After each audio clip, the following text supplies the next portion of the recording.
안녕하세요. 잠깐신학 평생신앙 주재훈 목사입니다.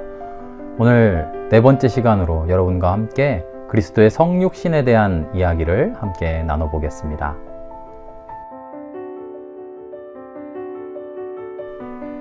성육신, 인간이 되었다, 육신을 입었다, 하나님이 인간이 되었다는 이야기입니다.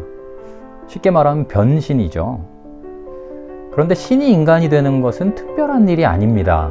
우리가 잘 아는 그리스 로마 신화에 보면 제우스 신 나오죠. 제우스 신은 변신의 귀재입니다. 황소로 변신하고 백조로 변신하고 뱀으로도 변하고요, 불꽃으로도 변하고 독수리로도 변하고 못 변하는 게 없습니다. 그런가 하면 우리 단군 신화에도 곰이 인간으로 바꾸는 웅녀가 되는 이야기가 나오죠. 부처에서는 화신이라 그래서 부처님이 인간으로 혹은 여러 가지 사물로 나타나서 인간에게 깨우침을 주는 이야기가 등장합니다. 힌두교에도 나오죠. 우리가 잘 알고 있는 단어 아바타라고 하는 단어가 힌두교의 화신입니다. 사람의 형상을 하고 나타난 신을 이르는 말이죠. 신이 아니더라도 모습을 바꾸는 이야기는 많습니다. 홍길동 이야기도 그렇고요, 전우치 이야기도 그렇고요, 우리 전래 민담에 나타나는 수많은 변신 이야기들이 있습니다. 사람이 다른 사물로 변하기도 하고요, 다른 사물이 여우가 사람으로 둔갑하기도 하고요. 그러고 보면 사람으로 모습을 바꾼다라는 것은 그렇게 대단한 일이 아닙니다. 그래서 실제로 우리 그리스도교 내에서도요, 하나님이 사람의 형상을 입었다라고 하는 것을 그렇게 별다르지 않은 별일 아닌 것처럼 생각한 분들이 있었어요. 가현설주의자라고 하는데요, 도케티즘이라고 하는데, 가현설, 가짜로 현신했다, 가짜로 나타났다, 이런 말이죠. 하나님의 속성, 신적인 속성은 그대로 있는데 껍데기만, 인간의 껍데기를 입고 나타났다, 예수가 그런 존재다, 그런 이야기를 그들은 주장을 했죠. 그리스 로마의 신처럼 제우스가 황소 변신한 것처럼 하나님이 인간 예수의 옷을 입고 껍데기를 뒤집어 쓰고 나타났다, 그런 말이죠.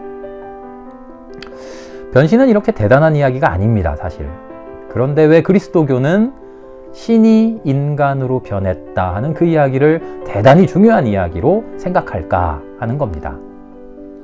그것은 하나님에 대한 전적으로 다른 이해를 보여주는 겁니다. 신이 자기 초능력을 가지고 변신하는 것, 그것은 자기 능력의 과시입니다. 인간의 입장에서 야, 역시 신은 다르구나, 역시 신이야 라고 감탄하게 만들고요, 신의 입장에서는 나는 너희와 달라 하는 자기 능력의 과시죠. 그런가 하면 그것과 전혀 다른 면모의 변신이 있습니다. 그것이 바로 하나님의 성육신이죠. 자기 능력의 포기입니다. 나는 너희와 같다. 나는 너희와 전혀 다른 초능력적인 저 먼 나라에 있는, 저 먼 곳에 있는 그런 신이 아니라 너희와 같은 인간의 모습으로 살아갈 너희 곁에 있는 존재다. 신과 인간의 질적인 차이를 통해서 인간 위에 군림하고 인간을 지배하고 인간을 다스리고 억압하는 그런 신. 그래서 인간은 신 앞에 엎드릴 수밖에 없고 복종할 수밖에 없고 노예가 될 수 없는 그런 신과 인간의 관계, 그런 신이 아니라 나 하나님은, 나 여호와는, 나 야훼는 인간과 전적으로 다르지만, 인간과 질적으로 다르지만 그럼에도 불구하고 인간 옆에 오시고 인간의 모습으로 오시고 인간과 함께 생활하시고 함께 울고 웃고 살아가는 그런 존재다. 그래서 인간은 마냥 노예처럼 신 앞에 엎드러지는 것이 아니라 신의 품 속에서 모든 것을 함께 누리는 하나님의 아들들이다, 하나님의 딸들이다 하는 사랑이라는 것을 보여주는 신이죠. 우리 하나님은 바로 이런 하나님이다 라는 선언입니다. 그것이 바로 그리스도교의 성육신입니다.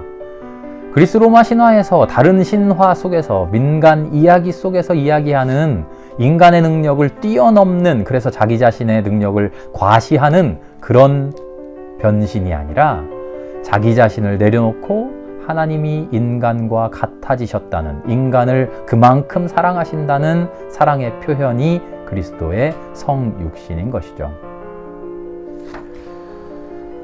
그래서 성경을 보면 성육신을 표현하는 수많은 구절들이 있습니다만 이 성경 구절이 하나님의 마음을 가장 잘 표현한 겁니다. 그것은 바로 빌립보서 2장의 말씀입니다. 제가 읽어보겠습니다.